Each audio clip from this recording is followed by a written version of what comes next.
Get up, you son of a bitch! Cause Pawns Drunk loves ya.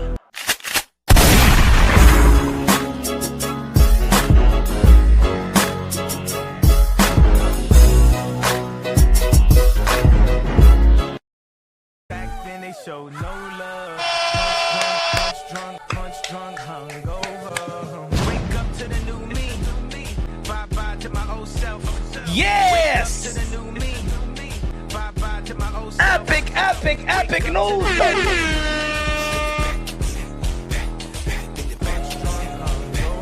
Come on. Come on.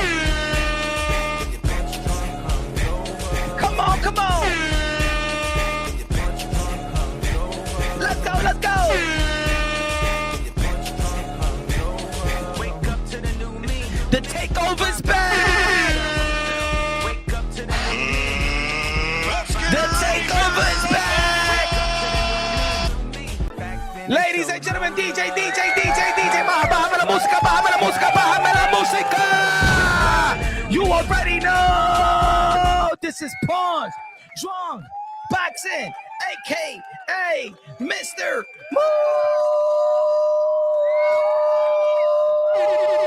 Sean himself, a.k.a. El Adobo, a.k.a. El Sazón, a.k.a. El Borracho, a.k.a. Café Bustelo, a.k.a. El Pastor de Boxeo. Ladies and gentlemen, good morning, good afternoon, good evening, wherever you are in this side of heaven. God bless you all. Yes, August 22nd, the takeover is back. Let's go. The captain of the generation, the commander-in-chief. Yeah. Win, lose, or draw. We don't abandon the takeover. Win, lose, or draw. We stay with 10 toes down with the takeover. Yes. Rolly Romero, the WBA welterweight champion, going to be defending his world title versus Teofimo Lopez, the former 2-division lineal champion. August 27, T-Mobile Arena, Las Vegas, Nevada. PBC. Shout out to PBC, Al Haymon, TGB, Tom Brown, and Takeover Promotion. Is Teofimo Lopez going to sign with Sufa? Is Teofimo Lopez going to be with Ring? Is Teofimo Lopez going to be with Matchroom? Is Teofimo Lopez top rank? Teofimo Lopez featuring Takeover Promotions, TGB partnership. Let's go. Congratulations. I think this is a good, powerful move for Teofimo Lopez. This is what he's been wanting to do for a while, even when he was, early in his career with Top Rank. He had a vision. The same type of vision that Mayweather had, the same type of vision that Roy Jones Jr. had, the same type of vision that Oscar De La Hoya had, the same type of vision that Canelo Alvarez Promotions. And where else do you go to facilitate, to start off the empowerment? Shout out to Al Haymon. I don't give a damn what y'all feel about Al Haymon. Al Haymon is a person that will give you the game, will help you fish. And that's what we need in the world. Somebody that's going to help you fish. Shout out to Earl Spence. You know what I'm saying? Man Down Promotion. Shout out to TGB. GTD. Gervonta Tank Davis Promotion. Let's not forget. You know what I'm saying? I know there's some fans that don't give a damn about, I don't give a damn. I just want to see the fight. Hey, you also gotta congratulate ownership, empowerment. You know what I'm saying? That's something that Al Haymon has instilled with his fighters. Empowerment. You know what I'm saying? Lono's Boxing in the building. Deluxe in the building. What's good, man? Smash that like button, ladies and gentlemen. Smash that down in the building. What's good, man? Shit. Ladies and gentlemen, I'm going to say it right here, right now. If there's any fighter that has proven you wrong, if there's any fighter that when their back is against the wall, they have proven you to rise to the top, to the cream of the crop, to become pound for pound, to become the best fighter of the generation. The man that knows how to work and being the underdog. You know what I'm saying? Teofimo Lopez, that guy, he did it once, he did it twice, and he's going to do it again August 22nd versus Rolly Romero. It's going to be a tough fight. I know there's good people that I look, like I'm gonna say it like this. Teofimo Lopez skillfully is better than Rolly Romero. We know, and we're gonna give a lot of credit to Rolly Romero that he has. And to be honest, I think that he has gotten better as a fighter. He has gotten more patient as a fighter. You got to give him a lot of credit. Rolly Romero, Sika trainer. Shout out to El Cubano Salas. You already know that Rolly Romero is Cuban, half black. Shout out to Mama. Shout out to his pops. You know what I'm saying? Rolly Romero, seek Jesus Christ as the Lord and Savior. That's a good thing. That's a good thing.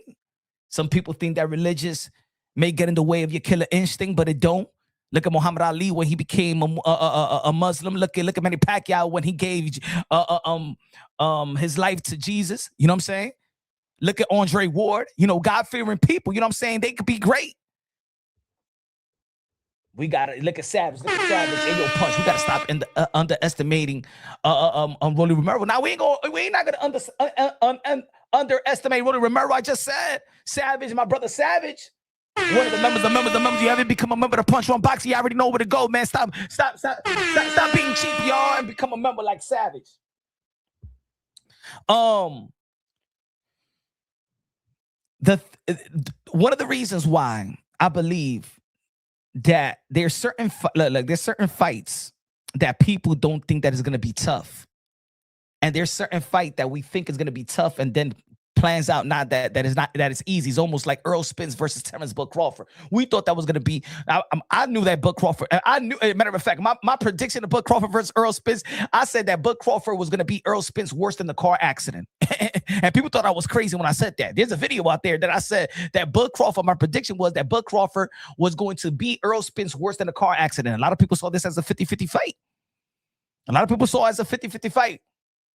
But let me tell you like this: once you know each other, is a tougher fight than what people deem. I know some people be like, "Oh, yo, man, sparring ain't nothing." It's like the fight leading up to Gervonta Tan Davis versus Lamar Roach. And I say, you know what? A lot of people think that Lamar Roach is not gonna last 3 rounds. I said this fight could be tougher than which I think. Remember, Lamar Roach, Gervonta Tan Davis ever since he was 11, 12, 13. They've been fighting. They've been sharpening up their tools. They was trained by the same trainers. Even Lamar Roach's dad knows Gervonta Tan Davis and know how he trains. You feel me? So I know it's going to be a tougher fight than what people thought it was going to be. You know what I'm saying? The same thing with Devin Haney and Ryan Garcia. How many times that Ryan Garcia and Devin Haney fought?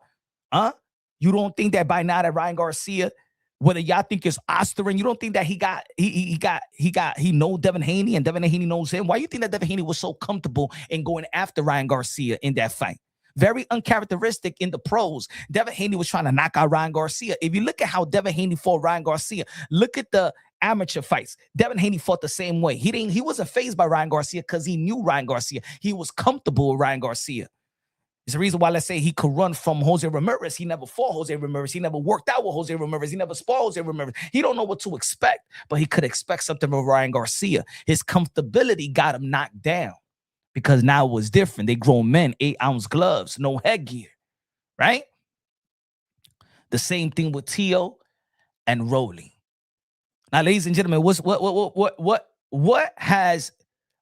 you think is the strength and weaknesses of Teofimo Lopez, and what you think is the strength and weaknesses of Rolly Romero? I think it's a great matchup. I think it's a great match leading even after Teofimo Lopez took an L from Shakur Stevenson. I think stylistically is very, very it actually caters to Teofimo Lopez, in my opinion, and also it caters to Rolly Romero as well. You know what I'm saying? Love my kids, let's go, love my kids. That's what I'm talking about. Thank you for supporting your boy on Kick. Thank you, love my kids. For those of you that haven't supported your boy on Kick, just make sure y'all can stay on YouTube as well, but support your boy on Kick. We trying to make it out of here on Kick. We try to make it on Kick too. Then we want that Kick support like Dean the Great and Adrian Broner, like Big Meech, like Tema Farmer. Show me love on Kick. That's what I'm talking about, love my kids. Appreciate you. As a matter of fact, let me put the link on Kick, just so people could support me on Kick and subscribe on Kick, because I'm gonna start doing certain things on Kick to elevate the platform that I'm not gonna put on YouTube. You know what I'm saying? Give me a second. Give me a second. Let me put the link on Kick as well. Let me put the link on Kick as well. The platform that I'm not gonna put on YouTube. Matter of fact, let me thank you, love my kid. I appreciate the support on Kick as well. Appreciate that. Copy. Give me a second, y'all. Mm-hmm.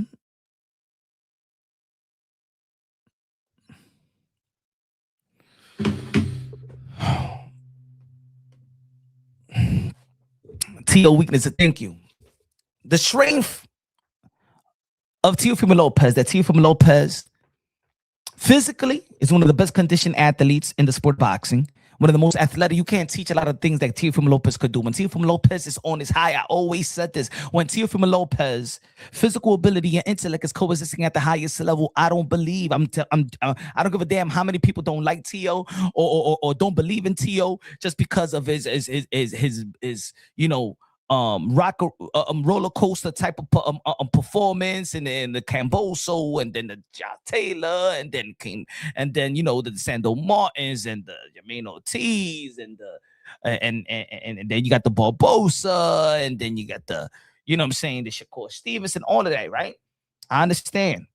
But when Teofimo Lopez is intellect and physical ability is coexisting at the highest level, I don't believe that nobody is better than him in the respective division that he campaigns in. In 147-pound division, I believe that he's the most skillful fighter at 147. At 140, even with Shakur Stevenson being there, I think that Teofimo Lopez got more intangibles than Shakur Stevenson, but those intangibles just didn't come out into play. I'm not having no excuses. I believe that Shakur Stevenson won him fair and square, but I just don't think that his mental was all there leading up to the fight. I believe that Teofimo Lopez lost that fight heading before the fight even started. And if it was one thing that even Shakur Stevenson did say, Shakur Stevenson says, when they asked him, what's the weakness of Teofimo Lopez? He said mental. See, Shakur Stevenson knows Teofimo Lopez for a long time. A lot of these guys know Teofimo Lopez for a long time. Who knows Teofimo Lopez more than any other fighter right now within his contemporaries? Rolly Romero. Rolly Romero knows Teofimo Lopez strength, potential happiness, weakness, demons. He could, I'm gonna tell you like this. Rolly Romero could say certain things that maybe is going to get under the skin of Teofimo Lopez, unlike no other fighter could do. As a matter of fact, I'm even expecting that it's not going to be a entertaining trash talking promotion. I don't think so. I know that's going to be a little letdown. I don't think so. That it's going to be a highly disrespectful promotion leading up to the fight. But if I think this. If Teo or Teofimo Lopez Sr. takes the first dig at Rolly and get Rolly to talk and really promote and say things that he may not want to say, because remember, when they was going at each other, Rolly Romero was refraining from really going at Teofimo Lopez in interview. And then when he started going at Teofimo Lopez in interview, and he started saying that Teo is suicidal, that Teo was weak, that Teo thinks about this, remember, he was trying to expose Teofimo Lopez here. Right? And we can understand that Teo didn't like that when he had to answer questions about what Rolly said. You understand what I'm trying to say? So I think that this is going to be a compelling promotion. If at least, I'm going to tell you like this. If it could get very, very dirty in terms of personal information, it could truly be very, very dirty. I doubt it's going to get to that place. I believe, my opinion is that Rolly Romero and Teofimo Lopez understand where they're positioned at in the sport of boxing right now. And they'd be like, hey, yo, you know what, man? Let's make this money. F that. You know what I'm saying? Let's me and you, we boys, let's show them how boys make money in the sport of boxing. Unlike Shakur Stevenson and Keyshawn Davis that don't want to fight each other. Even Zach Morris and AC Slater fought each other in Saved by the Bell, damn it. And as much as I respect, and I said this, how many times I've been saying this? I've said it in my last live. Christian in the building, Christian Padilla in the building, one of the members, Demon of mi hermano. I've been saying this. I'm already sick and tired of the friendship in the sport of boxing. You could be friends outside of the sport of boxing, but when you in the same division, I want you to quit that little friendship. I'm a boxing fan first. If I'm gonna support you, this is what it is, ladies and gentlemen. I say it again, and for the new people that's coming into the channel and coming into the live, I'm gonna say it again. I'm a fan of certain fighters. I'm a fan of boxing first. Fighters come and go. Just like my favorite fighter, Mike Tyson, he retired. Just like my favorite fighter, Roy Jones Jr., Pretty Boy Floyd, Manny Pacquiao, Oscar De La Hoya. They all leave, and I gotta find great potential fighters that I'm a fan of. I'm a fan of several fighters. I'm a fan. Y'all already know I rock with Teofimo Lopez. I rock with Naoya Inoue, Bam Rodriguez, Virgil Ortiz, Jerome Bruce Ennis. I'm a fan of Keyshawn Davis. I respect the hell out of Shakur Stevenson, skills and talent. Gervonta Tank Davis.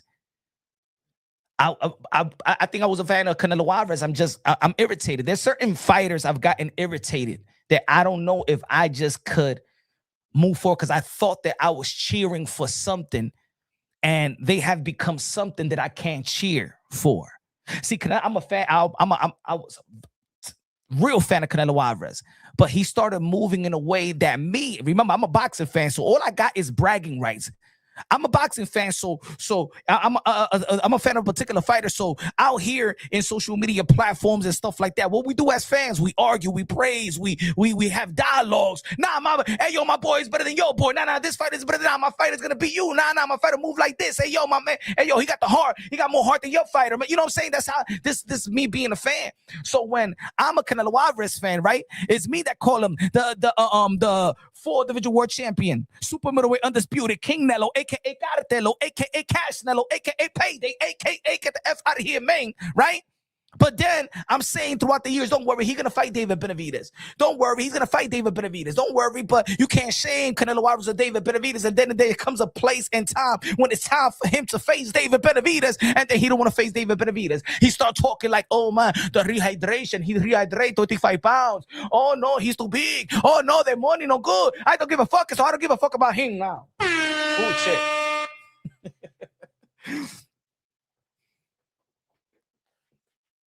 Shit.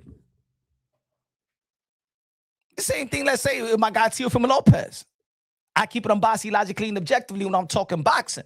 But I rock with Teofimo Lopez, win, lose, or draw. I'm a fan and I'm a supporter of the fighter and the man. You know what I'm saying?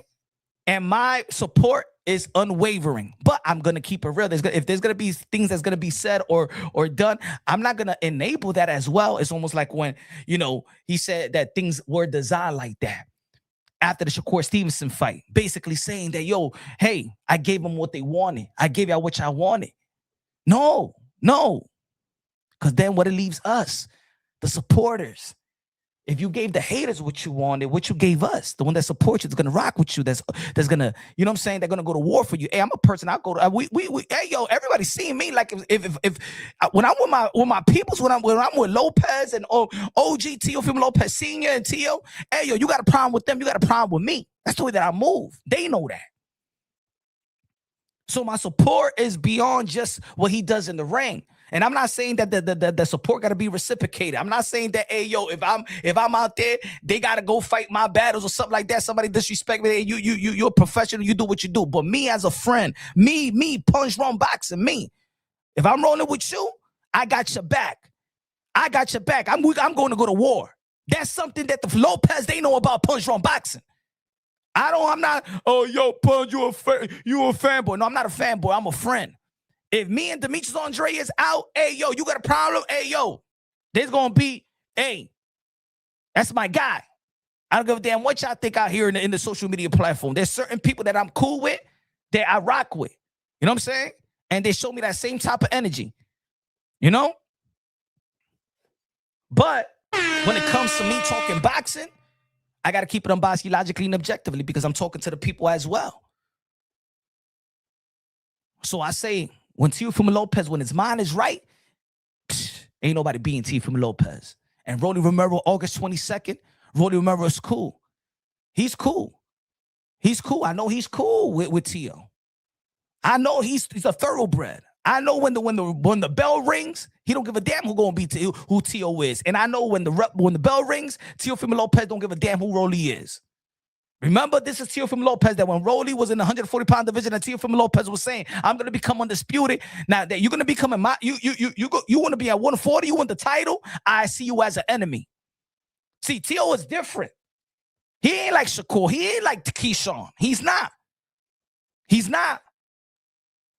And they're going to show these guys how to do it, just like Abdullah Mason did this past week when he fought his friend Arba Bell.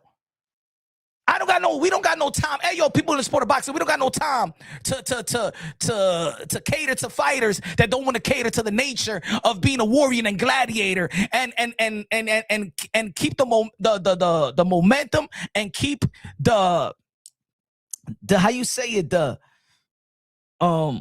morals of being a fighter. You want to be your friend?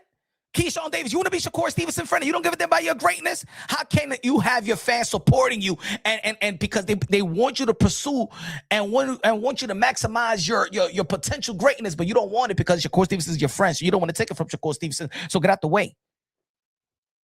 I hope that they announce the Shakur Stevenson versus Devin the Dream Haney so he could wake up.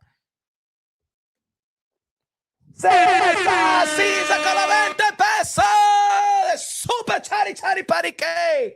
My boy, again, you are a great streamer, but look like legit gang member from New York, bro. Just FYI, Tio can also just box Rolly and win. Oh yeah, Teofimo Lopez gonna outbox. Let me say it like this: Teofimo Lopez, are these gonna win like he beat Barbosa, like he beat Josh Taylor, like he beat Lomachenko, or he's gonna whoop Rolly's ass like Gervonta Tank Davis whoop Rolly's ass? It could go either way, baby. It could go either way.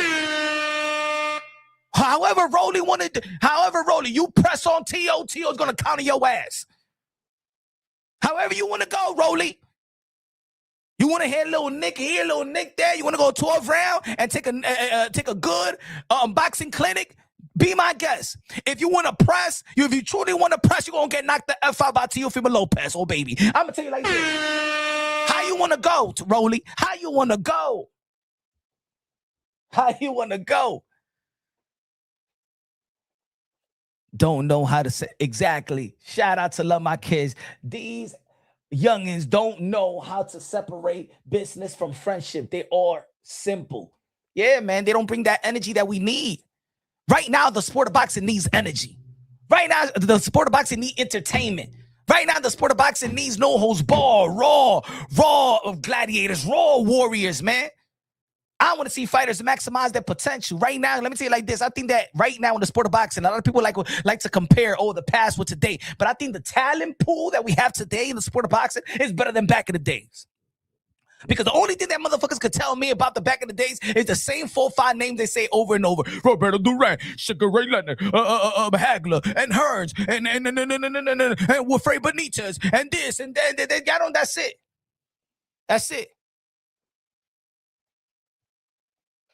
To be honest, the pound for pound list should be the top 20 because, man, there's a lot of talent. It's a lot of talent. It's a lot of talent right now. We got stacked division after stacked division. Back in the days, you only had the lucrative division in the middleweight, the welterweight, the heavyweight, the lightweight. That's it. That's what we're thinking about. Oh, no, now we're thinking about the 168-pound division. We're thinking about the 175-pound division. We're thinking about the heavyweight. We're thinking about welterweight. We're thinking about 154-pound division. We're thinking about the 140, 130. Huh? We're thinking about the featherweight. Now we got a lot of talent. We got a lot of talent with a lot of culture. Lot of talent with a lot of culture in the pound for pound list. These two know each other. These two know each other, and that's what's gonna make it a good fight. That's what's gonna make it a tough fight.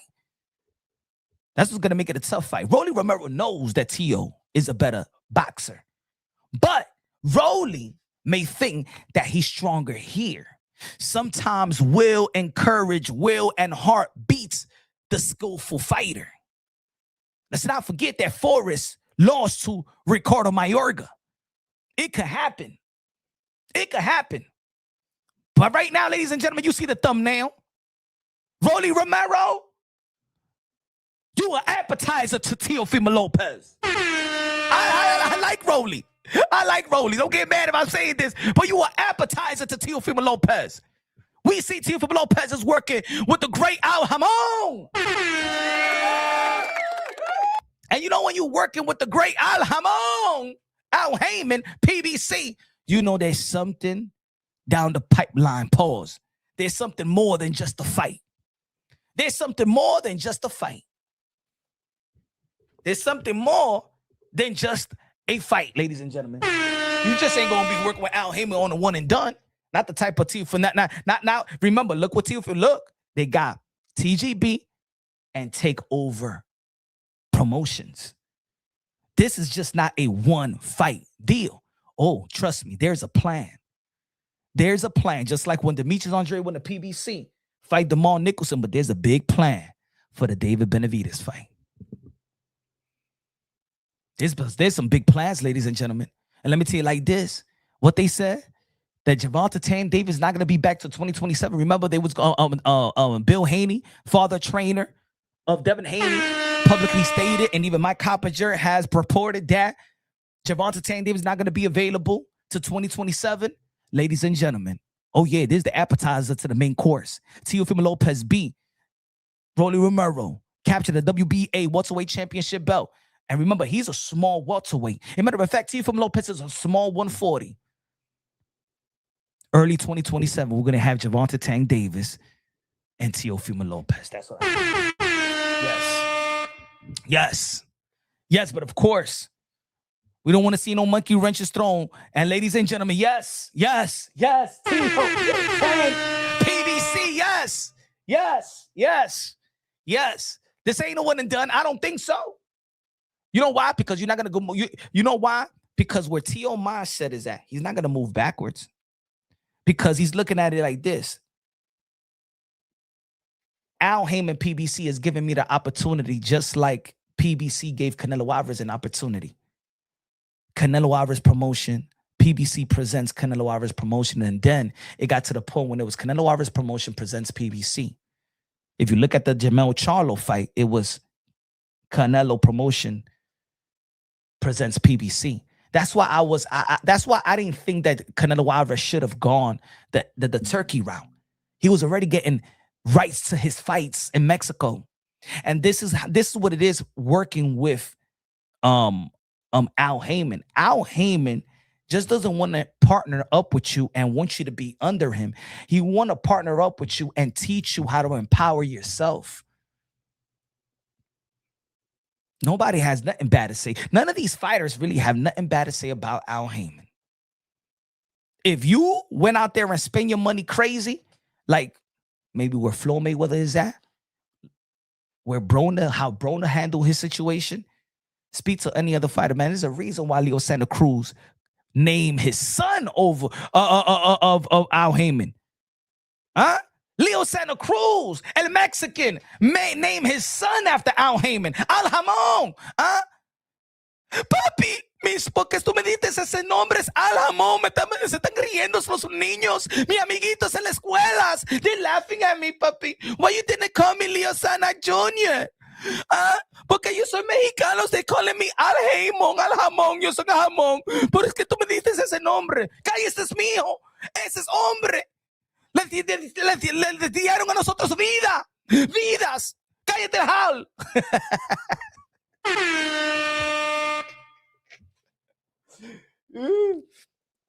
Tell Mikey Garcia about Al Haymon. Tell Sean Porter about Al Haymon. Tell Keith Thurman about Al Haymon. Talk to any of these fighters about Al Haymon, bro. What did Canelo Alvarez say about Al Haymon? I wish I would have started my career with Al Haymon. Remember? That's what he said. Let's also, see, Al has a plan for you. When you go away from Al Haymon's plan, that shit crashes. You crash. Because look at this. Let's not forget that Canelo Alvarez was going to face Jake Paul. It was MVP and PBC Canelo Alvarez promotions on Netflix. Remember the contract. Go to the contract that Jake Paul pulled out. Exposed Canelo Alvarez. It was Al Haymon that got that was facilitating the deal with Jake Paul. Imagine if Canelo Alvarez would have fought Jake Paul, and he was the one that broke Jake Paul's jaw. Where Canelo Alvarez was going to be. But what Canelo Alvarez did, he got suckered by the dude with the flying carpet. Come to me, Canelo. I will give you $80 million to fight William Scott. And then I would give you over $100 million to fight at welterweight. What do you want? But can you imagine? Remember what Turkey Al-Sheikh also said? That he couldn't match the deal with Jake Paul on Netflix. Remember, he said it with Mike Coppinger. He said, I couldn't match the deal. I couldn't match the deal. So that means if he got $80 million to fight William Scott, how much he was getting with Jake Paul? Over $100 million. And you still could have get that fight with Terence Bud Crawford. Cesar, Carlos Cinco Pesos. Bro, any updates on the undercard or rumors, please tell us. No undercard yet. But tomorrow, Thursday, there's going to be a surprise announcement of certain PBC fighters. There's gonna be another announcement. I don't know which. I believe it's probably gonna be Jermell Charlo. But I don't know who he's gonna be fighting. But I think Jermell Charlo is Jermell Charlo. But right now they don't have the undercard right now. They don't have the undercard right now. Lama Kid with the $10 super chat. Compra comida china. Full chicken wing with puff-fried rice. Good looking out, love my kids. Appreciate you. God bless. God bless, love my kid. My son had to leave his BFF brother from the schoolyard. They played football from Pop Warner to their junior year in college. My son left with his coach for his senior in order to make it, and he did NFL wide receiver. I didn't want them to split up at the time. Business. Hey, I think that, in reference to the Canelo Alvarez leaving because again, Canelo Alvarez was already in power position. When you in power position, you selling your rights. That means that Canelo Alvarez was taking in 80% of his fights at PBC. 80%. He was already in power position. He reminded me of Bob Johnson when Bob Johnson had BET and he sold it to Viacom. You already gained the power. You don't give up power. That's why I got irritated with Canelo Alvarez. He gave up power for an amount of money that you're going to get. You know what I'm saying? When you don't give up power, I'm going to tell you like this. Nobody, once you gain power, even people in different nations and governments and royalty, they don't just give up power. And that's what, in my opinion, Canelo Alvarez gave. You know, the Canelo Alvarez will never face no William Scott, Terence Bud Crawford. You know what I'm saying? He would have got the Jake Paul fight David Benavidez. And if he would have lost to David Benavidez, let me tell you like this. Canelo Alvarez stock would have never dropped. Because that would have been more of a passing of the torch fight. That would have been more respectable than losing to Terence Bud Crawford, a welterweight. See, right? If Canelo Alvarez would have fought David Benavidez, and look at how David look how big David Benavidez look in front of Demetrius Andre, that is 6 feet 6'1". Look at Canelo Alvarez. So right there, people just with the visual would have seen the disadvantage of Canelo Alvarez. And if he would have taken a beating and still would have gone a 12 round because he got an iron chin, people would have respected Canelo Alvarez, just like they respected Julio Cesar Chavez when they lost to a young, hungry lion in Oscar de la Hoya. But losing to Terence Bud Crawford, Canelo Alvarez has taken so much of a big hit. So much of a big hit. Man, he went from arguably the best Mexican ever that now people are not even saying that he's top 5.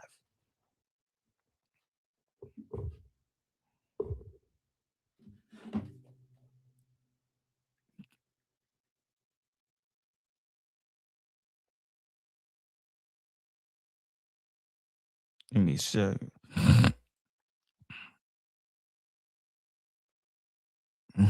you.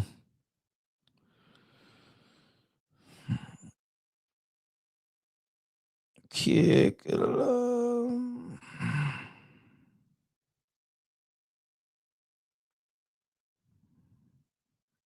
Central. What up, Central Bands?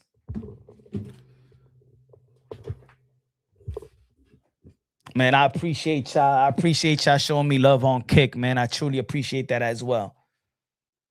So folks, who you think is gonna win this fight? I don't think it's gonna be easy. But I think this is an appetizer to something that's gonna be great, that's gonna be epic. Is this the reason why Rolly couldn't lock in a deal with Devin Haney? I mean, look, what was the deal?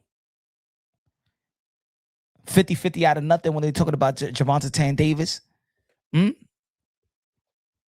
don't know. I truly never hear people complain about the dealing with PBC. Has Kalen Plant complained? Jamar Charlo, do they complain? Has Earl Spence? Look, Earl Spence has been a free agent. Earl Spence could have left and done business with anybody. Let's also not forget that it was PBC that gave Terrence Bud Crawford outside of look, Turkey Al Sheikh is an entity. He's throwing the money. But if it wasn't for PBC Al Haymon, let's not forget that the most money that he ever made, Terrence Bud Crawford, has been with PBC fighters.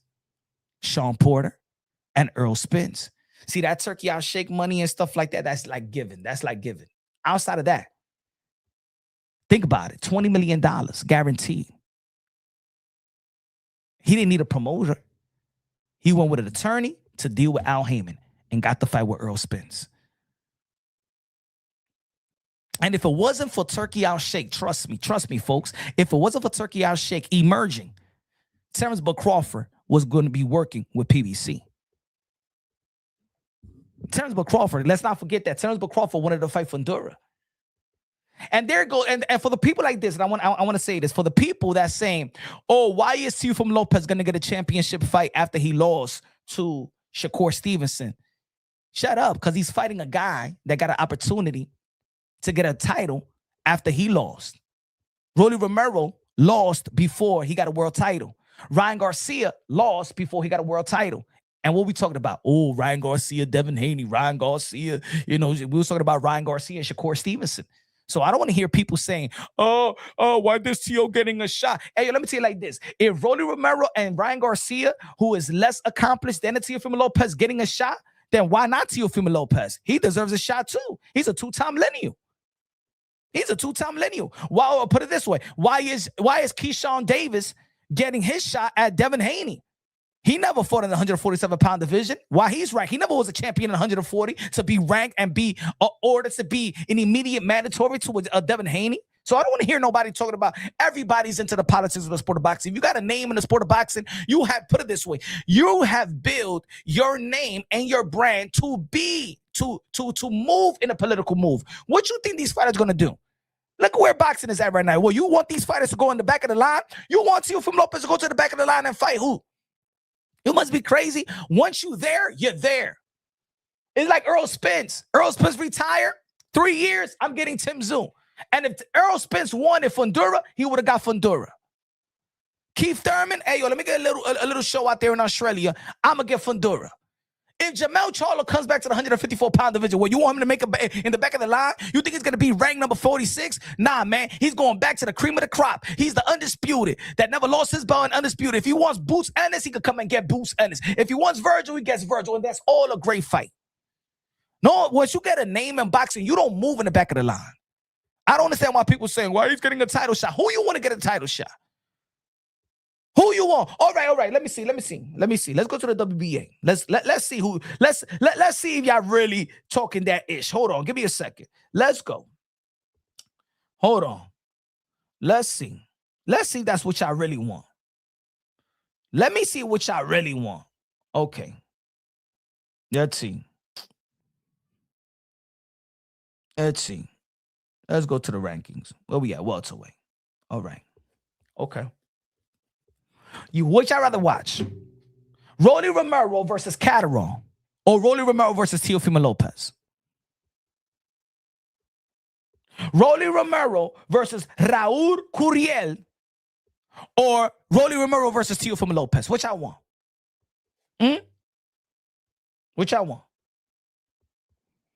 Come on, man. This is boxing. This is entertaining, man. That's it. Once you get a name and you a champion, the type of champion that you are, you don't go on the back of the line. You don't go to the back of the line. Now, if you wasn't a champion and you lost and stuff like that, yeah, you can go to the back of the line. I mean, look, you got to be, hey, yo, put it this way. Rolly Romero really never went to the back of the line. You got to give a lot of credit to Rolly Romero because I think he faced Ryan Garcia, Gervonta Davis, Teofimo Lopez. That's already what, three of the four kings. 3 out of the 4 kings. All he needs is a tank. I'm sorry, a Shakur. And at least he'll get 4. Teo ain't going to bum rush him. Nah, Teo too smart for that. Teo's not a bum rush fighter for 20. And I don't think that Rolly is going to bum rush him. I don't think so. I think Rolly, put it this way, who has shown more growth?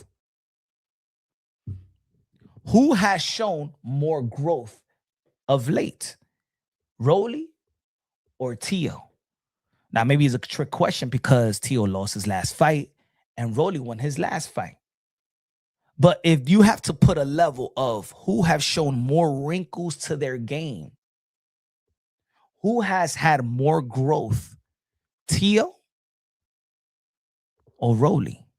Within their game, who has more growth? Within their toolbox and wrinkles, who has shown more growth? I think that Rolly has become a better fighter, a better version of himself. I think Teo have shown it, but of late, of course, we got to go what was the last fight. Teo didn't look good. I think that Teo just, again, I'm going to say it again. I think that he mentally lost the fight before he got in the ring. And if you look at the last interview that he had with the UK young lady, when he said that before the fight, the day before the fight, he was crying with his mom. Basically, I'm paraphrasing that he's just, that he was at peace with what was going to take place. That's why I said since the beginning. Remember, I'm the only one in this community that was saying that everybody was like, oh, his father this, his father that. And I said, folks, it don't matter if Emmanuel Stewart, Customato, and Angelo Dundee would have been in that corner versus Shakur Stevenson. Teofimo Lopez was going to perform the same way. So, yeah, there is a contradictions there. There is a confusion and contradiction on the way that he felt about his corner.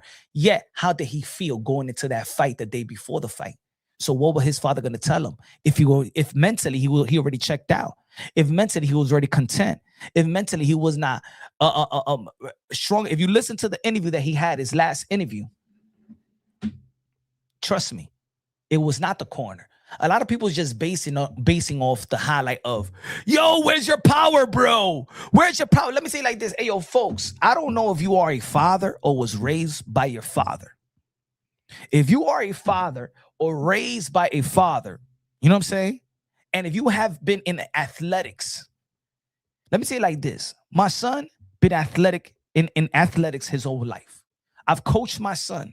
I trained and coached my son in basketball teams. I don't need to say too much to my son. My son knows, hey, yo, even when he's playing, and when he was playing in high school and his coach wanted him to do something, my son will look at me. Even if he makes a shot, he will look at me. If he has a turnover, he'll look at me. If he has a good assist, he will look at me. My son, I could coach my son without saying a word. At that level, remember, I got my, and I want people to think about this. And I think the people that overly criticize, I'm not saying don't criticize. I'm saying the people that overly criticize Teofimo Lopez Sr., Bill Haney, Floyd Schofield, all these, yo, you got to understand. You got to understand that this is their father. They know their sons more than y'all. If anybody is a father in the chat, and yo, you know how your son breathes. You could look at your son and you know if he's lying, telling the truth. You know everything about your son, bro. You know everything about your son. You know about, yo, it's a point that you know about your son more than he knows about himself. If you in your kid's life like that, and they have elements of you. Sometimes you can look at your kid and you be like, man, that's me.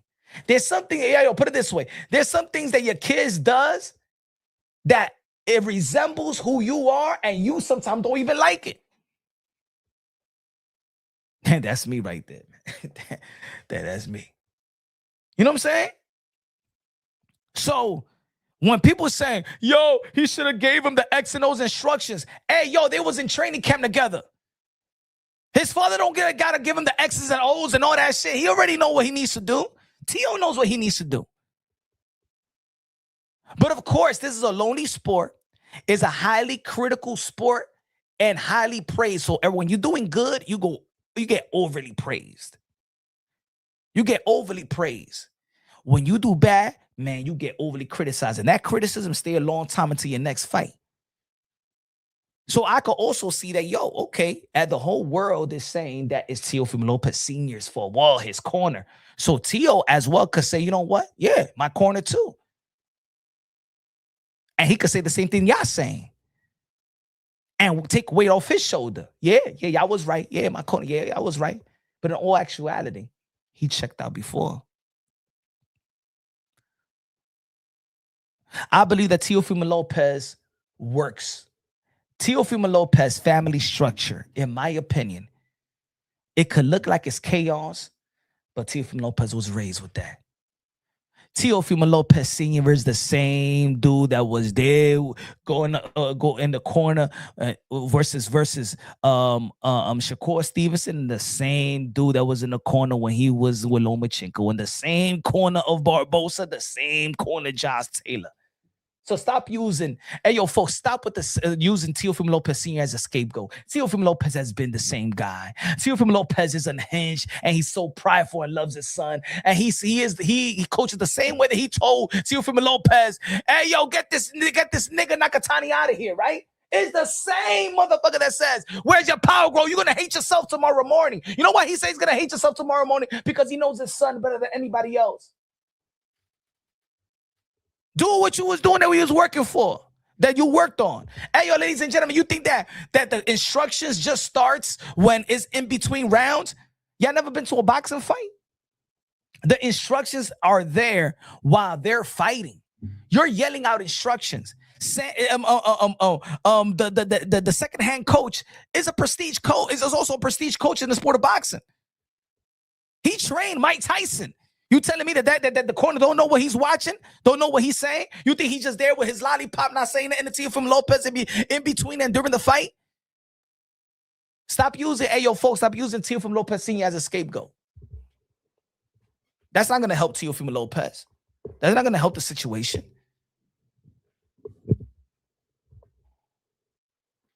Teofimo Lopez Sr. built his son being Teofimo Lopez Sr. Teofimo Lopez Sr. built his son. Build greatness. Yes, Teofimo Lopez greatness going to the Hall of Fame. Yes, he built it like that. He built that. And he instilled that confidence in Teofimo Lopez and those skills and the belief. He made his son a millionaire being who he is. So don't get it twisted. Maybe your father is not like that. Maybe your father has a different demeanor. I could look at my son and I go like this to my son.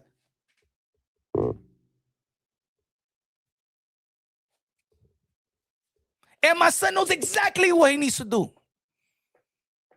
I don't need to say, time out. King, come over here. You got to do this and got to do X and O. Then stand right here and then stand right there. And then go over here and go over there. We went around this. This is second nature. This is second nature. Let me ask you a question. Did everybody see the Knicks? The Knicks. Huh?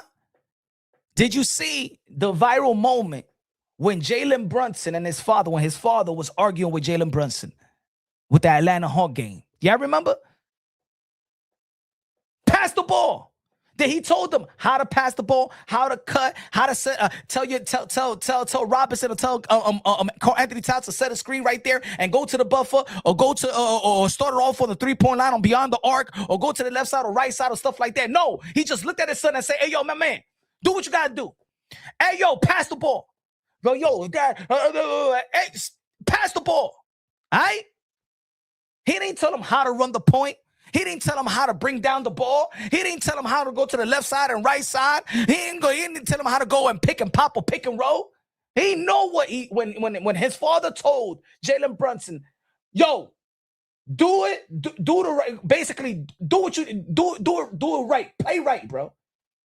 He didn't need to go with the X's and O's. And what did Jalen Brunson did after that?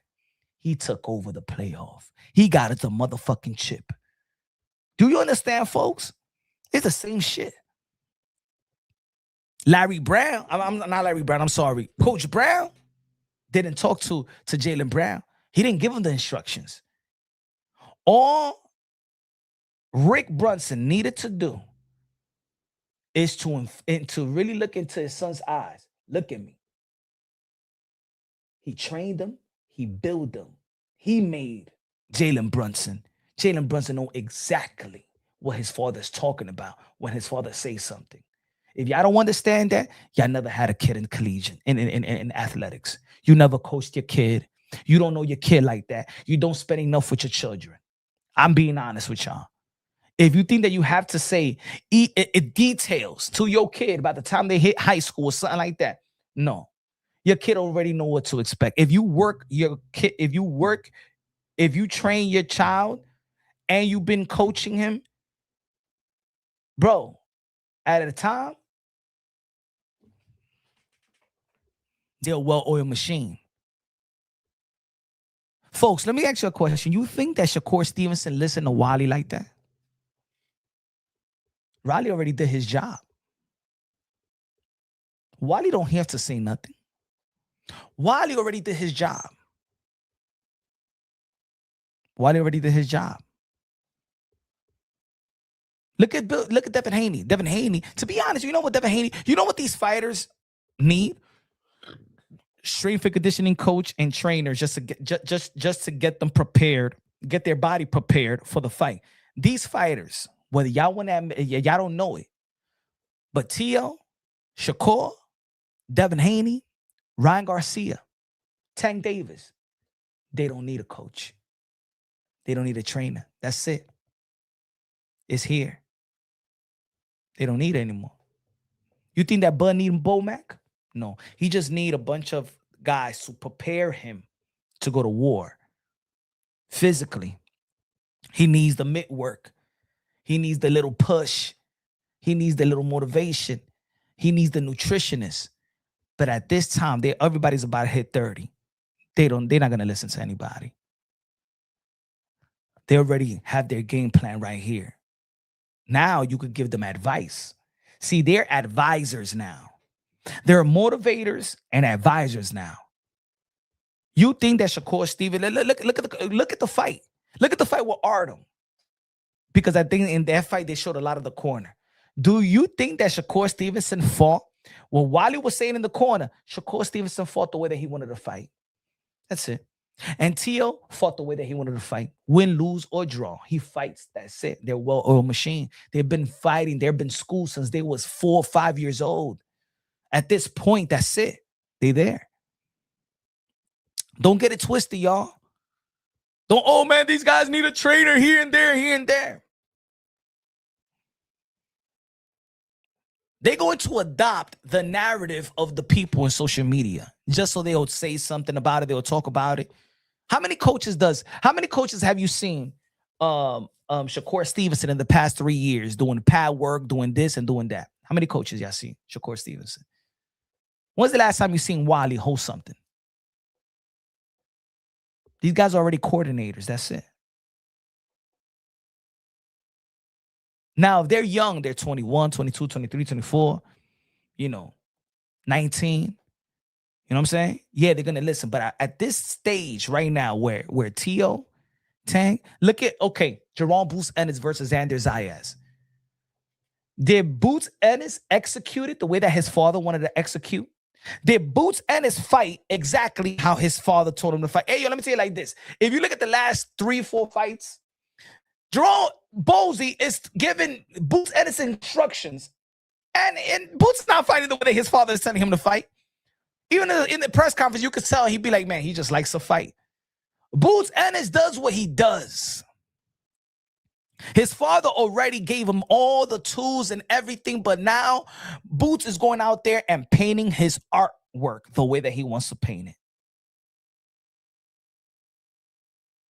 You think that really Robert Garcia is the one that's really, oh no, you know what I'm saying? That Virgil Ortiz is good because of Robert Garcia. Virgil Ortiz is who he is because of Virgil Ortiz Sr. It's not Robert Garcia, ladies and gentlemen. It's not. I'm sorry to break it to you. Virgil Ortiz Jr. fights the way that Virgil Ortiz Sr. Virgil Ortiz Sr. made Virgil Ortiz. And guess what? He's in the corner.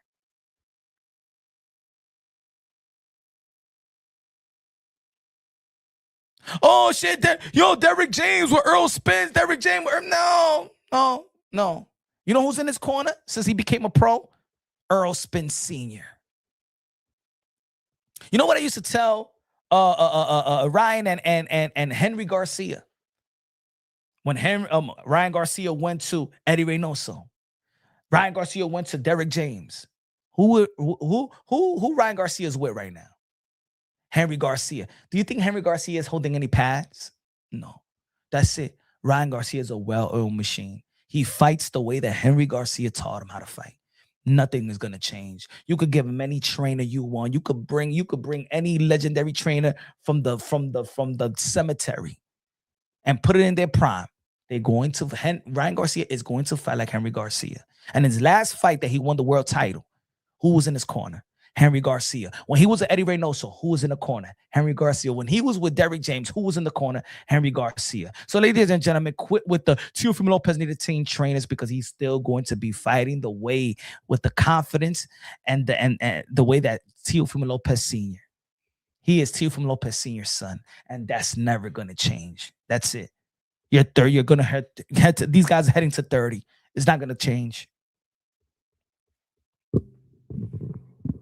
Good looking out, spiritual. It's not going to change. You think that Gervonta Tank Davis is going to be working with Jose Benavidez? Okay, so you think that Gervonta Tank Davis is going to fight like Jose Benavidez want him to fight? No, that's it. Gervonta Tank Davis in his 30s. You think that now, if he changed trainers right now with Shingo Inoue, is his dad, you think he's going to change? Oh, that's it. These guys are a well-oiled machine. So people stop using these trainers and fathers as a scapegoat. What we need to do as a boxing community is congratulate that these fathers represent that fatherhood is prominent in the sport of boxing, that fatherhood is prominent in society and in the household. These fathers have done a wonderful job. These fathers have done a wonderful job. And in the sport where fatherhood is prominent, that's why I always say that fatherhood is prominent in the sport of boxing. In other sports, they like to portray that there's no father in the house. They love the story of LeBron James not having a dad and Allen Iverson not having a dad. And they like to say, oh, that LeVar Ball is not good. Get rid of your... Y'all remember that campaign, y'all, that smear campaign? One of the most disgusting campaign that I ever seen in my entire life in the sport. Because they only do that with Latino and black fathers. Just like they did. Danny Garcia, get rid of your father. Sean Porter, get rid of your father. Tio, get rid of your father. Devin, get rid of your father. Why they only say that with the Latinos and blacks? Why we're the only community that says fire your father and get rid of your dad? That's disgusting, ladies and gentlemen. We're the only community that say that. Get rid of your dad. Fire your dad. That's just a community of people that doesn't have fathers, that don't give a fuck about fathers, that you never had a father that loved you and cared for you, and you yourself don't know how to be a father. Because if you walk into my son, if you tell my son to fire me, man, I'll slap each and every one of y'all for even sticking your nose where it doesn't belong. If a person right now says that I'm working with my son and you go to my son and tell my son to get rid of me, who the hell are you to tell my son to get rid of his dad? I'm the one that built my son. And no, fathers don't live vicariously through their sons.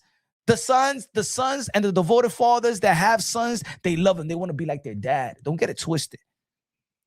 Don't get it twisted. This narrative that we have in the sport of boxing. Oh man, these fathers want to live vicariously through their sons. You crazy?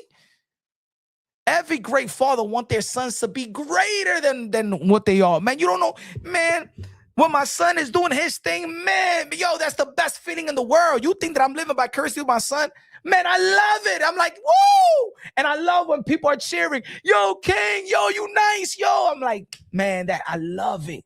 You think that I want it for me? Nah, bro. Yo, when they say, yo, LeVar Ball is living vicariously through his son. Yo, Bill Haney is living vicariously through his son. Man, Bill Haney, man, Devin Haney looks up to his dad. Tio look up to his dad. Virgil T look up to his dad. Ryan Garcia, look at what he got in his trunk. It says Henry. Devin Haney got a tattoo of Bill Haney's face on his leg. I used to hate when people say that, because what y'all trying to do as a community, as a fan base, you're trying to break up a father and a son relationship. It's almost like how society wanted to break want to tear the home, want to take the father out the home.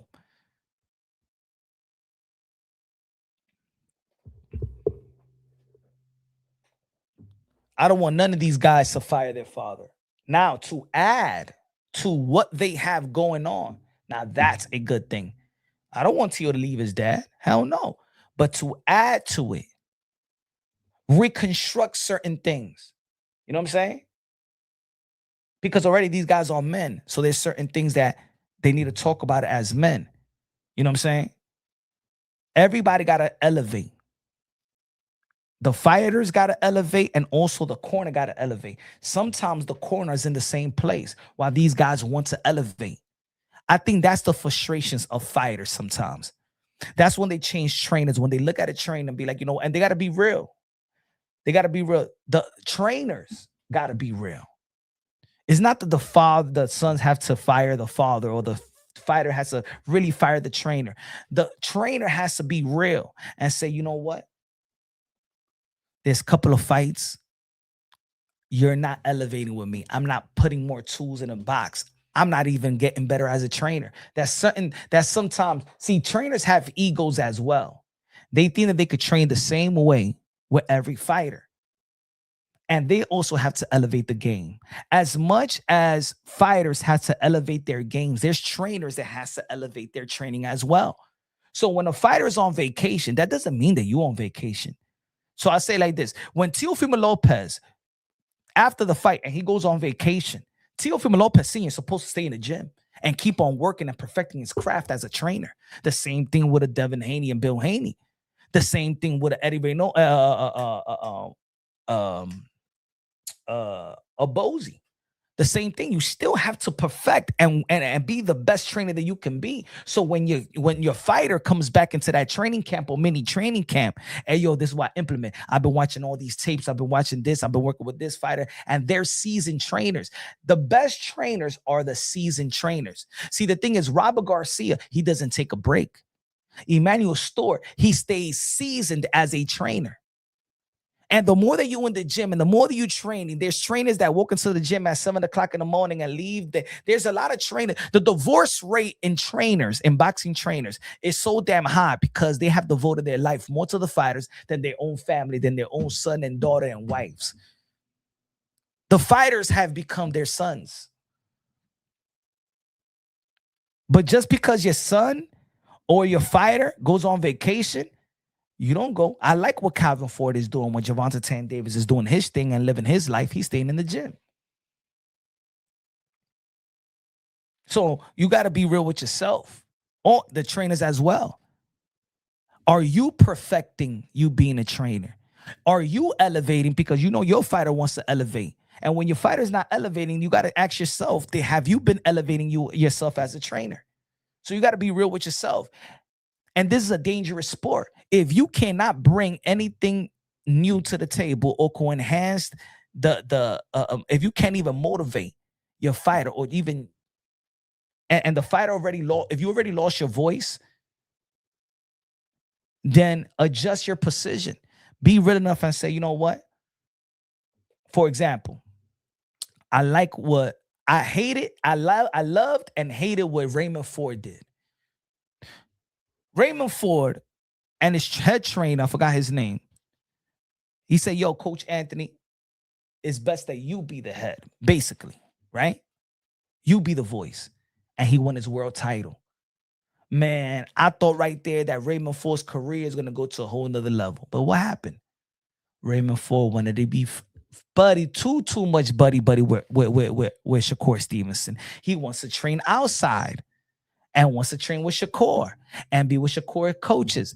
And then he ends up having the head trainer to be Shakur Stevenson's cousin, strength and conditioning coach. No pun intended. But you traded in a Coach Anthony for a strength and conditioning coach because he's just Shakur Stevenson's cousin. That's what I mean about these Avengers. You know what I'm saying? If I was Raymond Ford, go back to fucking Coach Anthony and stop playing with your life and your career, because at the end of the day, you're risking your life in that ring. You know what I'm saying?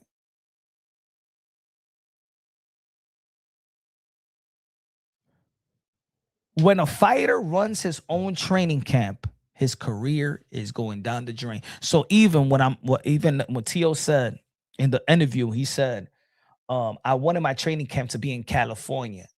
He didn't say the details. I wish he would have said the details. Maybe he would have said, man, I wanted to be with Freddie Roach. Maybe he was comfortable and he was in California and he was running with Manny Pacquiao. He was in a Freddie Roach gym and he probably saw, like, yo, the gym is good. It's a better atmosphere. You know what I'm saying? Maybe. He didn't give the details. But there's a conversation that everybody need to have. But once a fighter start running their own training camp, the career is going to go down.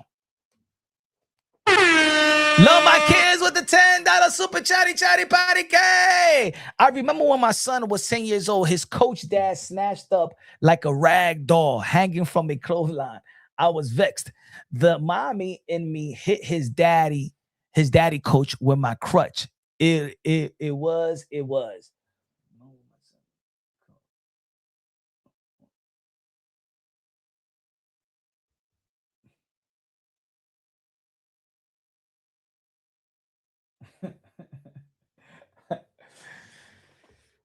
Hey, look at, put it this way. Love my kids talking about that. Look at Jalen, Rick Brunson, train.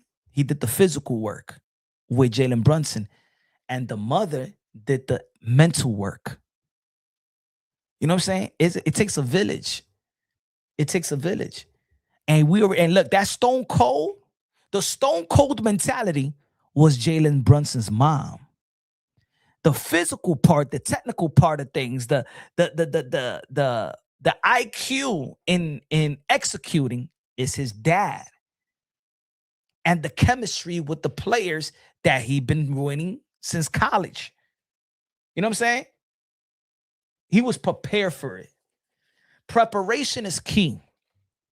Preparation is key. You win in preparation. Thank you, love my kids. Appreciate the time that I super chat. Preparation is key. You know what I'm saying? I think that even look at Rolly Romero. Rolly Romero wanted to get better. So what he said, let me go with Silas. Silas is a great trainer, great underrated trainer. I don't think that he get the respect that he deserves. By the way, the press conference is going to be on Thursday. This Thursday is going to be the press conference. This Thursday in California is going to be the press conference. I think that, again, this is a compelling fight.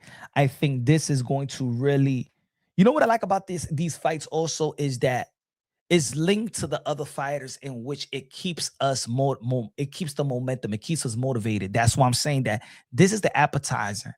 In my opinion, this is the appetizer to a Gervonta Tank Davis versus Teofimo Lopez early 2027.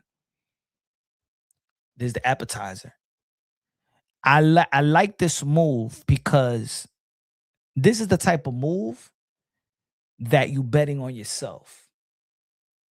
This is the type of move that you truly betting on yourself, but not betting on yourself not only in the ring. This is the type of move that you betting on yourself brand-wise. Because Takeover promotion, I'm going to tell you like this. I said in the beginning of the live, I said that I don't think that the press conference you're going to see Tio and Rolly really going at it and disrespecting each other. I think this is, in my opinion, I don't have the details, but I think that this has been a mutual business agreement. Yo, let's make this money. We cool. We fighters. Why not? Why not us make this money? We cool, and let's enrich our family. You know what I'm saying? That's the best thing. The T.O. family are very cool with the Rolly family. Why not make each other money, bro? That's the best. That's why I don't understand a Shakur and Keyshawn. Like Keyshawn's biggest fight right now with the same manager, it could be with Shakur. Like if Keyshawn was, if I was Keyshawn and Shakur is my best friend, and I'm looking at the landscape, and I'm like, yo, you know, a fight with you right now, it could take me. I'm set. I am set, bro. And you could do that for me. You could give me the opportunity, bro. You gonna do that for me. That's the best feeling. That's the best feeling in the world. That's like you going to partnership with your best friend. Like, let's when I have dreams, not dreams, but like me, I wish I had the money, right? I wish I had the money and I could go into business and buy a restaurant and a bar with my friends. Like when we go out and watch the Knicks game, and I'd be like, hey, yo, man, if we all put our monies together, we got good credit and stuff like that. Can you imagine we run a restaurant, a bar together, like shit that we like to do? That's the best feeling. You know what I'm saying? And my boys, kids know my kids, and everybody's like, yo, that's the best feeling in the fucking world. I know they say don't mix business with friend, but when you go into business and it doesn't even feel like work. That's the vision that I will have. You know what I'm saying? Mike from Boston in the building. What's good? Mike from Boston. What's good? Tavon, what's good? What's good? Are they fighting at 147? Yes, they fighting at 147. Yes, they fighting for the for Rolly Romero's WBA belt. But that would be the best. That would be the best feeling. You know what I'm saying? I don't understand, and I don't understand Keyshawn and Shakur, but I'm glad that Rolly and Teofimo Lopez is really showing them how to do it. That's a big jump for Tio. He's never fought above 135, right? Of course, he's a 140. Mike from Boston. What's going on with you, Mike from Boston? Mike from Boston, you haven't been paying attention to the sport of boxing, my brother. He said that's a big jump for Tio. He's never fought above, right? Come on, Mike from Boston. What do you think is a Josh Taylor fight? When he beat Josh Taylor, that's 140. He was the 140-pound champion. Shakur Stevenson jumped to 140 to face Teofimo Lopez.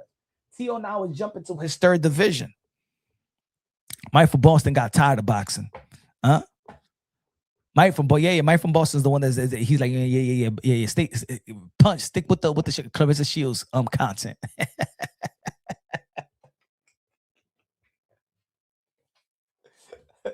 Mike from Boston, you've been busy, huh? Hey, yo, Mike, you've been busy, man.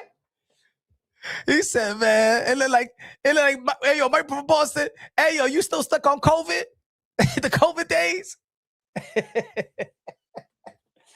This is a lose. Yeah, right. I don't know what I was thinking. This is a lose for Tio. If he wins, he was supposed to. If he loses, he was overhyped. Terrible, embarrassing fight. What? Larger said this is a lose for Tio. If he wins, he was supposed to. If he loses, he was overhyped. Terrible, embarrassing fight. My brother, you're the only one I see saying this. Why would this be an embarrassing fight? Teofimo Lopez just came from a loss. Rolly just beat Ryan Garcia. Ryan Garcia beat Mario Barrios. He's a world champion. What are you talking about, Large? Why was this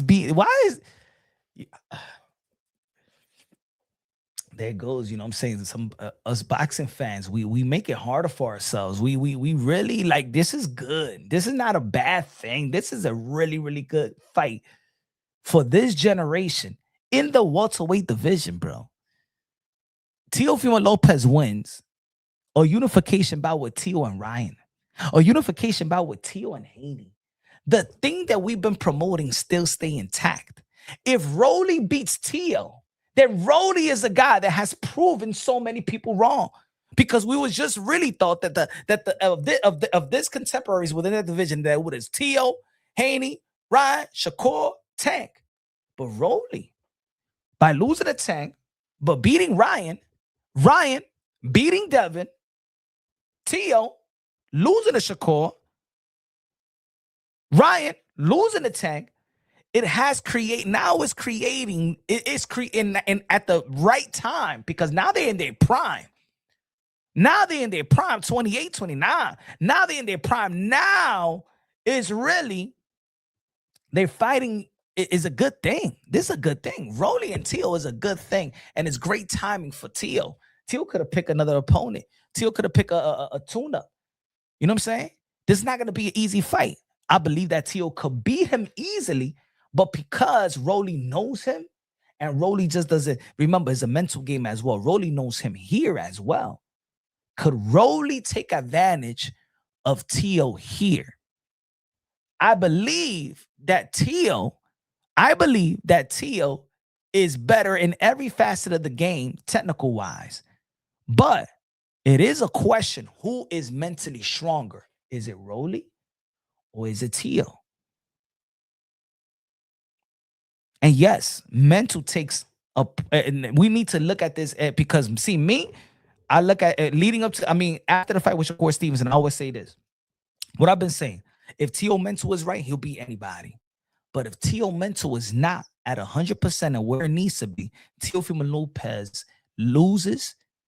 Teofimo Lopez could lose to guys that he's not supposed to lose to. Teofimo Lopez could struggle with guys he's not supposed to struggle with if he's not here mentally. If he's not here, if he doesn't take care of the outside, channels the outside, understand to take weight off your shoulder, whoever's around you, and put weight on your shoulder, you will eliminate them right now. Eliminate them right now. I don't care if it's your woman, your child, your dad, your mom, your sister, your friends, your associates, la mujer de la bodega. Eliminate everybody right now. It is time to get back the eye of the tiger. It's time to refocus and focus. Whoever, listen to me, my brother Tio, whoever puts weight on your shoulder leading up to this fight, you tell them you are deleted from my life until after the fight, and I'll deal with you. I'm tired of people around these fighters adding weight, they trying to get, building a conspiracy theory, being negative. Whoever is negative also, keep your negativity away from me. Tio, they hating on you. Forget about the haters now. Forget about the haters, because the hate could be draining if you pay too much mind to it. I say it to Tio like I say to anybody that I show love to and support. I say it all the time. I got a philosophy, ladies and gentlemen. I always say this because in our community, in our culture, we love to say that we want to prove the haters wrong. Stop it. Don't prove the haters wrong. The haters is always going to hate you, bro. And the more that you win, the more money you get, the more opportunities you get, the haters are going to hate. And they're going to hate you more. Focus on your love, focus on your supporters. Focus on your supporters. Prove that your supporters is right rather than prove that your haters is wrong. Prove that God make no mistakes. You know what I'm saying? That's it. Prove that God make no mistakes. Prove your supporters right. Prove and go out there and do your thing, because when you do your things right and you blossom, that's when people see the gift of God. They see the blessing of God through your actions. That's how it goes. We all got, right? We all got God in us. So when we live, people see God in us. When we live righteously, people see God in us. That's what motivates people, other people, to believe in God. Through actions of you, oh man, I want to be like this person. How you get to where you get, how you get mentally strong, how you accomplish, man. I present anything to God. God is my savior. God is what I want to live for. And people see it. People see it. Then people are interested. People are eager. That's why sometimes people go to church to see God, but also they put themselves around with other God-fearing people, which motivates them and build their relationship and build to understand scripture and understand the guidance and understand the work and understand how to live and stuff like that. You know what I'm saying? Wrong. Colo de Tiepeso. Wrong in the building. What's good, my brother? I remember Tio once said on one of your lives that he wouldn't spar with Rolly no more because, and I said that in the video, no more because he didn't like what Rolly would do during sparring. He tells me Rolly frustrates Tio. That's what I said the other day. That's why I said it's not going to be easy. Tio, you're right. Absolutely right. Teofimo Lopez said that he didn't like sparring with Rolly no more, that he would never spar with Rolly anymore. So what Rolly needs to do is do exactly what ticked Teofimo Lopez off in those sparrings. See, Rolly did something. He's played dirty. You could get you cut. That's what Rolly needs to do when he fights Teofimo Lopez, because he's not gonna outbox Tio, but he got power. But we also know that Teofimo Lopez, a lot of people say, well, Teofimo Lopez got dropped before. A lot of these the drops that Teofimo Lopez been dropped was flash knockdowns. I never seen Teofimo Lopez, oh shit, I'm hurt. Oh shit, Tio holding on. Tio never been really hurt. Tio been put down, flash knockdowns, off balance. But I never seen Tio hurt yet. We haven't seen, put it this way, we haven't even seen Teofimo Lopez like Jerome Booth Ennis in the third round versus Sanders Zayas. You know what I'm saying? That's hurt. That's, oh shit. Oh. We haven't seen Teofimo Lopez like the way that we saw Shushu Carrington. You know what I'm saying? That's hurt. We haven't seen really Teofimo Lopez like Devin Haney. That's hurt. That's knocked down and that's hurt. I seen Teofimo Lopez knocked down, but I haven't seen him hurt. Love my kids with a $5 super chat. God bless you. Love my kids says, when you're a humble great, you understand what it is. And it ain't personal. Tio needs to work on his personal insecurities, his self-esteem. Facts.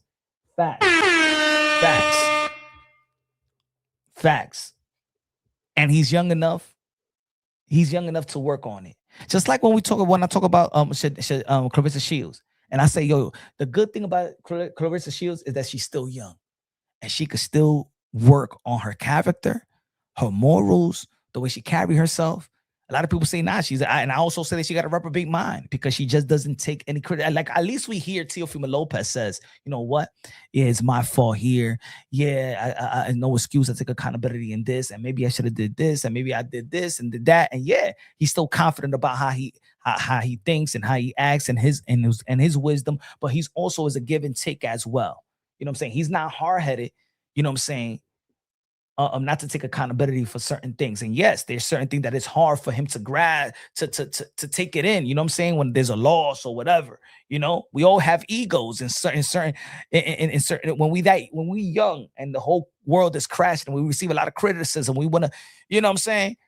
But he's also a realist in the sense that there's certain things that he need to work on. You know what I'm saying? Like, I remember there was one time I was in the camp, I was blessed to look at one of his sparrings, right? I went to his camp when he was working out here in New York. I wish that he could bring that camp in New York, because every time he's in New York in the camp, he does good. The Richard Comey, the Lomachenko. But he said, that's what I need to do, man. I gotta start listening to my dad. You know what I'm saying? I stopped listening to my dad. So, he's very aware of the things that he needed to work on. You know what I'm saying? He's very aware. I think he's at an age that he's seeking. Like, it's one thing that you seek, though. You're seeking for the right spirituality, the right connection, the right energy, the right thing. But I also say, God is a jealous God. God don't need no help. God don't need no Robin. God don't need that. God is God. It's not the universe. It's not really the energy of the universe. No, like, people today like to use these new terms.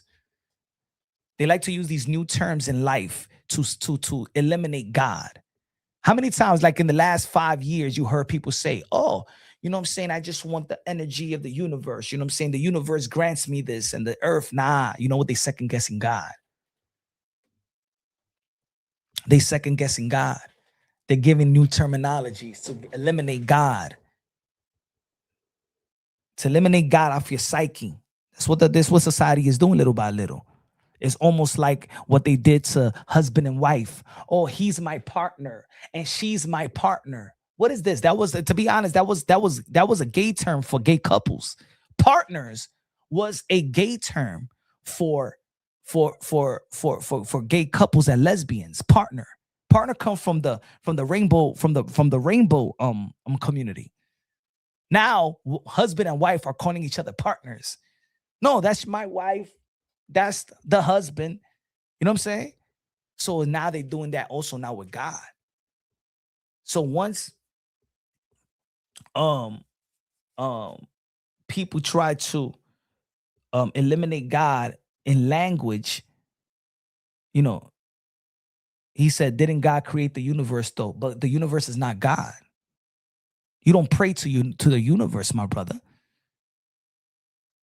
You don't pray to the universe. The universe, and my brother, the universe is not your way to heaven. The universe didn't die for your sins. You don't go to the universe to repent. The universe is not your way for the kingdom of heaven. So what do you mean? Didn't God create the universe though? So who cares? He created the universe. He created the animals and all of that stuff. Do you pray to the universe and say, "Hey, universe, please, I want to walk into the kingdom of heaven. Forgive me for all my sins, universe"? No. See, it got you too. Thank you, Davo.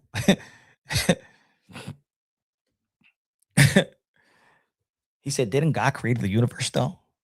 Oh, all right. So let's pray to the universe. Let's get everyone get down on your knees and pray to the universe. Universe, I've been a bad boy. I've been naughty. I've been bad boy. I want you to forgive me for all my sins, universe.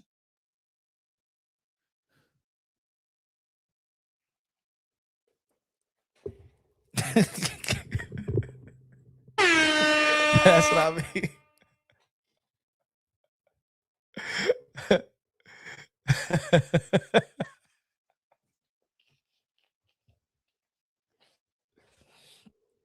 It's funny, but it's yeah, they got him too. It's funny, but it's not funny because they doing that. So even I'm like, yo, even when I say, even one time these fighters that I know be like, hey, yo, the universe, I say, yo, my man, God is a jealous God. You confused now, bro. Remember, God gives it and God take it away. If you pray something to God, man, God knows your heart. God knows when you're serious. God knows when you're genuine. And God delivers those blessings through prayer. He delivers. And you're not content. You're not content with that. God will take it away. Oh, what you call when your mom or your dad, you ask for some sneakers, yo, I want this and then I want that, and then you get it, and you're ungrateful about it, right? They take it away. Some people are ungrateful. God blesses you and you're ungrateful. You know? Teo steps up, win, lose, or draw. He steps up each and every time. Facts. What is it? What will it do to the loser? If Rolly loses, what happens to Rolly? I think Rolly is still in the mix because Rolly will be just losing to Teo. If Teo loses to Rolly, if Teo loses, I'm sorry, if Teo loses to Rolly, where would Teo be? I think people will say that Teo had the best start. If Teo loses to Rolly,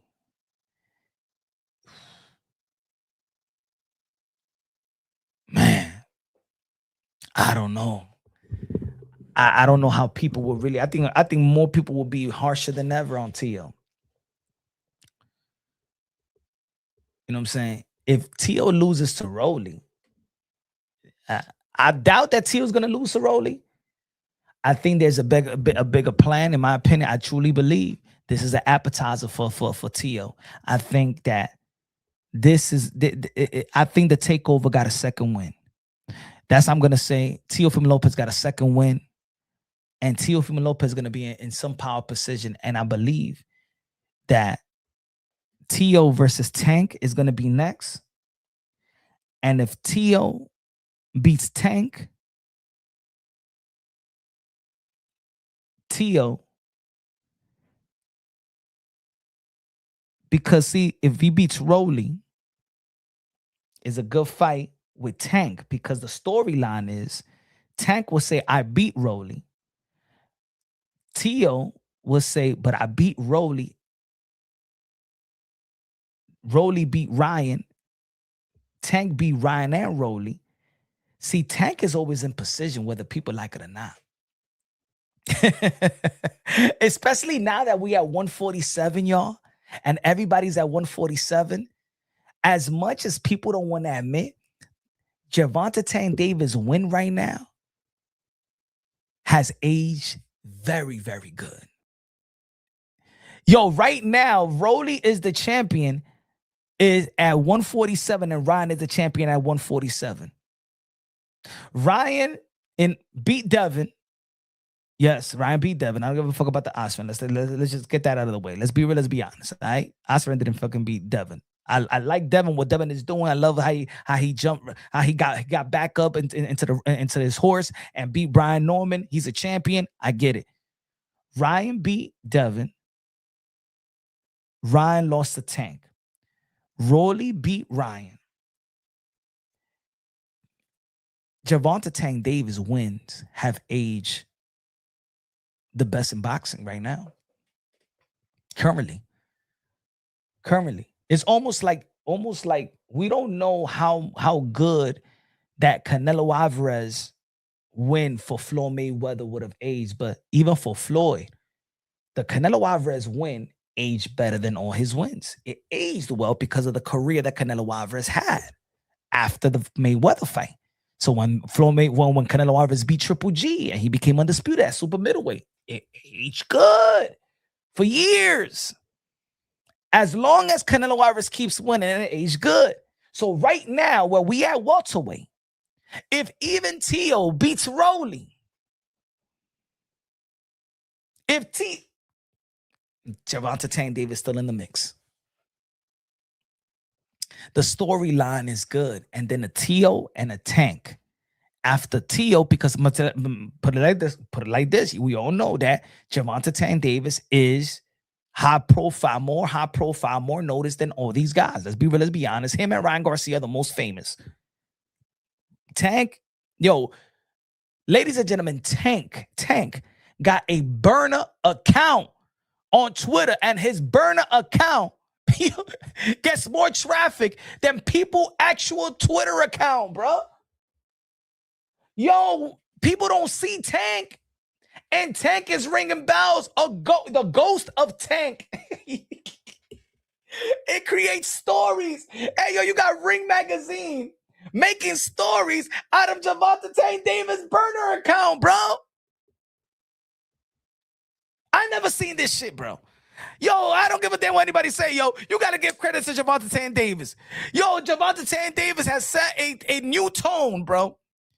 Gervonta Tank Davis burner account with a Clarissa Shields biopic is creating more news than a lot of these fighters. Burner account. Like factually, we don't even know if that's really him. Like, we know that's him, but for facts, can we go to court? Can we take Gervonta Tank Davis to court and say this is you? Yo, that's ill, bro. You got to give a lot of credit. Gervonta Tank Davis he is the bar. He is the bar right now. So T.O. beats Rolly, and then he heads to the Tank fight. If T.O. beats Tank after beating Rolly, Teofimo Lopez is back to where I believe he was going to be. He's back. As a matter of fact, he's back to his rightful place. I don't give a damn that he lost to Shakur Stevenson. Teofimo Lopez will be the king of this generation until further notice. Even of him getting beat by Shakur Stevenson.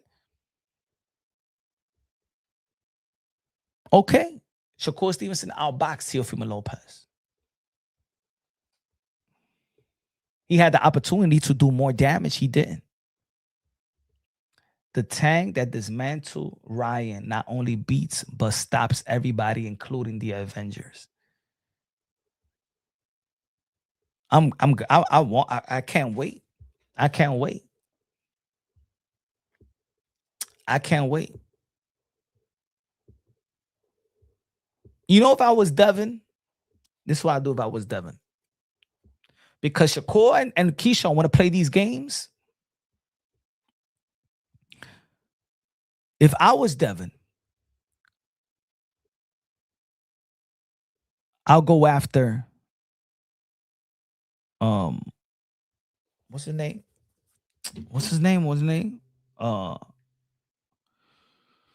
Give me a second. I will go after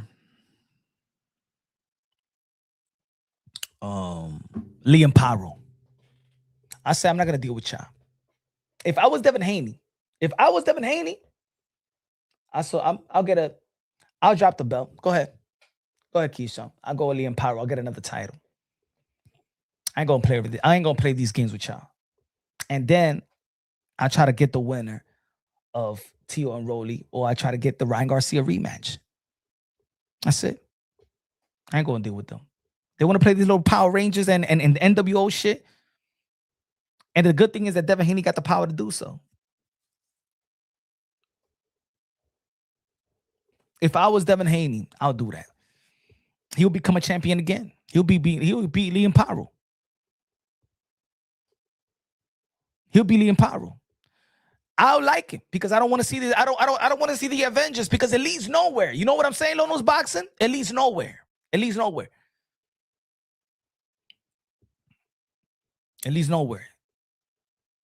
You want to get in the mix? Keyshawn Davis? I like Keyshawn Davis, bro. I like Keyshawn Davis. But you want to get in the mix? He got to show as a supporter, as a fan of Keyshawn Davis as well. No, you got to support me that you want it.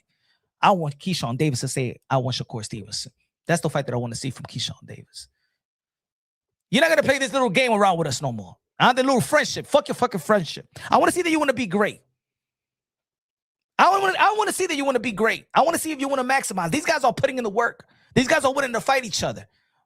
And they all know each other, so I don't want to hear it. They all know each other. They all came up with each other. All y'all dudes. Ryan knows Devin. Ryan knows Devin just as long as you know Shakur Stevenson. Devin Haney's known Tio just as long. Tio knows Shakur. All you dudes behind the scenes were friends. All you dudes behind the scenes was friends. I don't want to hear that shit. So now, Keyshawn, you want to get in the mix of this? Call Shakur Stevenson. I want to see you fight Shakur Stevenson. You guys are fighting little comfortable fights. Nah. No. I like it. I like Keyshawn. And I think that he'll make a fight with anybody. It'll be an entertaining fight versus anybody because of his style. But this drop your belt so you could Devin Haney. I'll drop my belt. I ain't getting none of y'all gonna get a fight. I'm Devin Haney. I'm gonna get a fight. I'm Devin Haney. I'm gonna get a fight. I already got a brand. See, the thing is, in this situation, nobody needs to submit to anybody's fuckery. That's what I'm saying. Devin don't have to deal with this shit. 144 catch weight, you dropping. I don't need to deal with this shit. I'm Devin Haney, bro. Devin Haney. No fucking Shakur. Come up, nigga. Come up and fight me. That's it. Be trying to become a 5 division world champion, punk. The fuck is what is it? You scared of me? You scared of the fucking power? Huh? Nigga, I'm snack, you snack too, nigga. What the fuck? Dave Fernandez with the 50-50 fight. Good looking out with the $20 super chat. Dave Fernandez, dímelo mi hermano. God bless you. 50-50 fight after the fight with Shakur. I like the Tank fight. I think, like I said before, Teofimo Lopez is partnering up with PBC and Al Haymon, and he's partnering up Takeover Promotions. There's something there's something more. There's something more. There's a partnership. There's a thing. He's not gonna go to Sufa. Tio's not gonna go to Sufa. Why go to Sufa? Why would you go to Sufa after having Takeover Promotion and PBC empowering? You already got the Zone and Amazon Prime. What's the need? Unless if you're going to give Tio a lot of money. If you don't give Tio the type of money that I was giving fucking Conor Benn, because Tio's going to look at this. Oh, y'all gave Conor Benn $15 million and y'all give him a lucrative deal. What y'all going to give me? He hasn't even accomplished anything. Nah, I make my own money here. I will rely on my brand and I will promote myself and I will get the stream revenue. I will get stream revenue. I will empower. And that's what Tio. I think that Tio is in that mindset right now. All money ain't good money. But I know this money that me and Rolly gonna get is truly our market value. Our worth is how much we put in. That's PBC, really. You want the money, you got to put in the work. You got to trust in your fan base. You're going to have to promote, and you're going to enjoy the fruit of your labor. That's your market right there.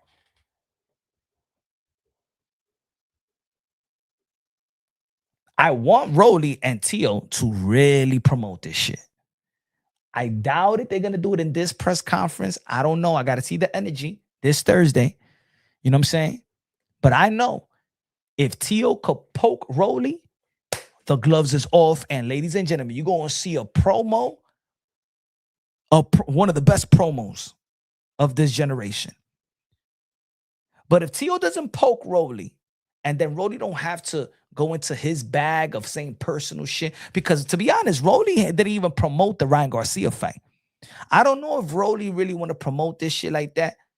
But if Tio and Senior sparks up and say, fuck it, we on the war right now, we could be friends after, and go at each other, man, you're going to hear some personal shit, family shit that, because remember, Rolly knows Tio and Tio knows Rolly. Tio knows shit about Rolly, and Rolly knows shit about Tio that a lot of people don't know. So it's going to be epic, but I'm glad that Tio, man, Takeover Promotions, there's something that he's been working for a long time, and finally he's going to really get an opportunity to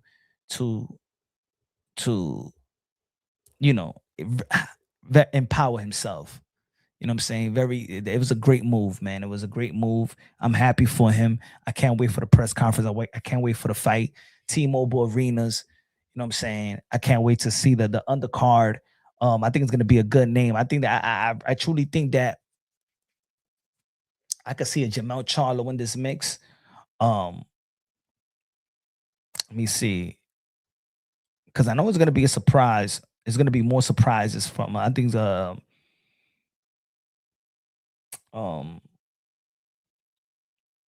maybe a Subir Matias could be in this card, because I know he lost his last fight, but it's going to be a Pitbull Cruz, something. Maybe Gary Antoine Russell going to be in the mix as well. I think it's going to be a good card. Let me know what y'all think, man. Y'all already know tomorrow we back at it. Punch Drunk Boxing. Love y'all. Subscribe to the channel. Subscribe to me on Kick as well. We're gonna go live, man. This is the type of boxing that I like. The takeover is back, ladies and gentlemen. The takeover is back. The takeover is back. This must be a win for Tio. If he loses to Romero, don't know where we don't know where he's gonna go from there. And he probably gonna be a gatekeeper. If he loses to Rolly, he's gonna be a gatekeeper. And because there's still questions about him going to how he's going to perform at 147, because he was a small 140 anyway. So he's going to be the smallest 147. Tio's going to be the smallest 147 that we've seen in a while. You know what I'm saying? He's going to be a small, because he made the weight to 140 easy in his last two outings. You know? He looked strong going into the Shakur Stevenson fight. Even Shakur Stevenson looked a little. Shakur Stevenson looked a little bigger than Teofimo Lopez. He's a small 140, so he's gonna be a very, very small 147. But he's facing also a guy that came from 135. But we seen Rolly Romero one time when he was going live on IG. He was weighing 183 in the scale. But anyway, ladies and gentlemen, tomorrow we back at it. Love y'all. If you haven't subscribed to the channel, subscribe to the channel. Fight Fury Films in the building, man. I'm about to go. Fight Fury Films. Glad to see you, man. Shout out to everybody, man, that support the channel has been, and also for the people that donated to the channel, all the members, man. I appreciate y'all. Keep the channel rolling. Keep me motivated and stuff like that. Love y'all. God bless. Tomorrow we back at it. 7:30, 8 p.m. Eastern time. Hopefully we got a surprise guest. Thursday is the press conference. LA. Love y'all. God bless. And on to the next.